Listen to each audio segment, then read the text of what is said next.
నిర్గమకాండము 36వ అధ్యాయము. పరిశుద్ధ స్థలము యొక్క సేవ నిమిత్తము ప్రతి విధమైన పని చేయ తెలుసుకొనుటకై యెహోవా ఎవరికి ప్రజ్ఞా వివేకములు కలగజేసెనో అట్టి బెసలేలును అహోలియాబును మొదలైన ప్రజ్ఞావంతులందరూ యెహోవా ఆజ్ఞాపించిన అంతటి చొప్పున చేయుదురనెను.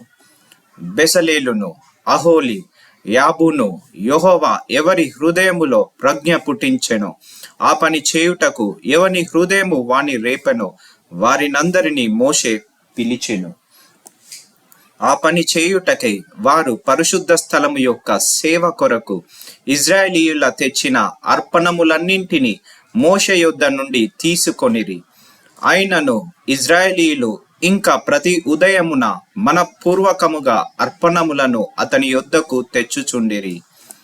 అప్పుడు పరిశుద్ధ స్థల సంబంధమైన పని అంతయు చేయ ప్రజ్ఞావంతులందరిలో ప్రతివాడు తాను చేయు పని విడిచి వచ్చి మోషేతో చేయవలెనని యెహోవా ఆజ్ఞాపించిన పని విషయమైన సేవ కొరకు ప్రజలు కావలసిన దానికంటే బహు విస్తారము తీసుకొని వచ్చుచున్నారని చెప్పగా మోషే పరిశుద్ధ స్థలమునకు ఏ పురుషుడనైనను ఏ స్త్రీ అయినను ఇక మీదట ఏ అర్పణనైనను తేవద్దని ఆజ్ఞాపించెను గనుక పాలెమందంతటను ఆ మాట చాటించిరి.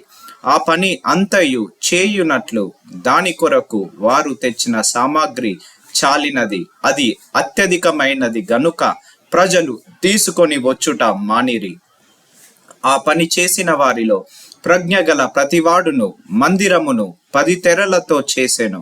అతడు వాటిని నీల ధూమ్ర రక్త వర్ణములు గల పేనిన సన్న నారతో చిత్రకారుని పని అయిన కెరూబులు గల వాటినిగా చేసెను. ప్రతి తెర పొడుగు 28 మూరలు, ప్రతి తెర వెడల్పు 4 మూరలు. ఆ తెరలన్నింటి కొలత ఒక్కటే. 5 తెరలను ఒకదానితో ఒకటి కూర్చెను. మిగిలిన 5 తెరలను ఒకదానితో ఒకటి కూర్చెను. మొదటి కూర్పు చివరనున్న తెర అంచున నీలి నూలుతో కొలుకులను చేసెను. రెండవ కూర్పున వెలుపటి తెర అంచున అట్లు చేసెను. ఒక తెరలో 80 కొలుకులను చేసెను. రెండవ కూర్పునున్న తెర అంచున 80 కొలుకులను చేసెను. ఈ కొలుకులు ఒకదానితో ఒకటి సరిగా నుండెను. మరియు అతడు 80 బంగారు గుండీలను చేసి ఆ గుండీల చేత ఆ తెరలను ఒకదానితో ఒకటి కూర్పగా అది ఒక మందిరముగా ఉండెను. మరియు మందిరము మీద గుడారముగా మేక వెండ్రుకలతో తెరలను చేసెను. వాటిని 11 తెరలనుగాను చేసెను.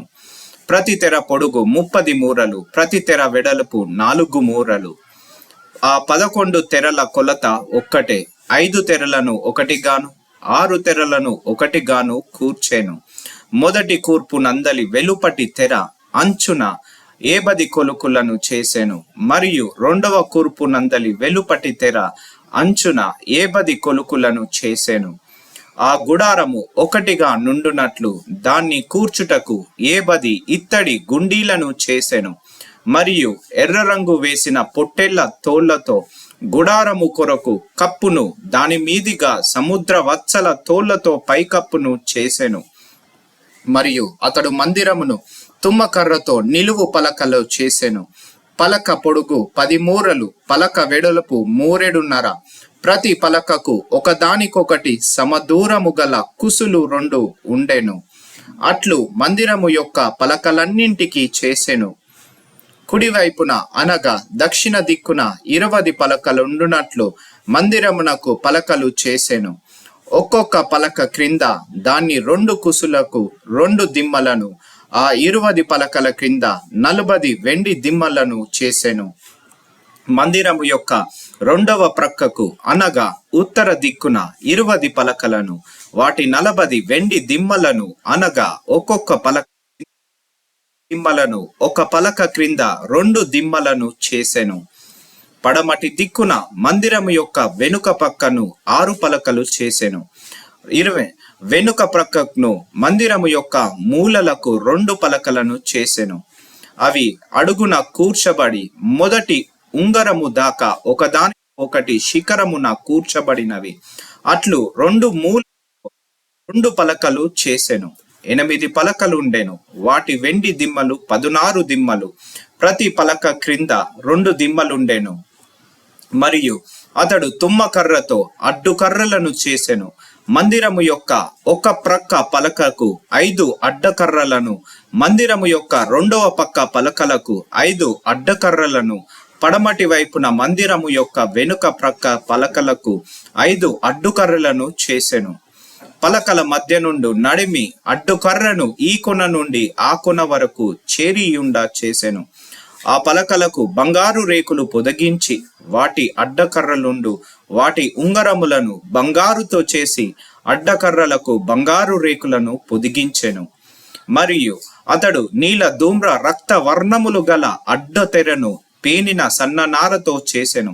చిత్రకారుని పని అయిన కెరూబులు గల దానిగా దాన్ని చేసెను. దాని కొరకు తుమ్మకర్రతో 4 స్తంభములను చేసి వాటికి బంగారు రేకులను పొదిగించెను. వాటి వంకులు బంగారువి. వాటి కొరకు 4 వెండి దిమ్మలను పోతపోసెను. మరియు అతడు గుడారపు ద్వారము కొరకు నీల ధూమ్ర రక్త వర్ణములు గల పేనిన సన్ననారతో బూట పని అయిన అడ్డతెరను చేసెను. దాని 5 స్తంభములను వాటి దిమ్మలను చేసి వాటి బోదెలకును వాటి పెండ బద్దలకును బంగారు రేకులకును పొదిగించెను.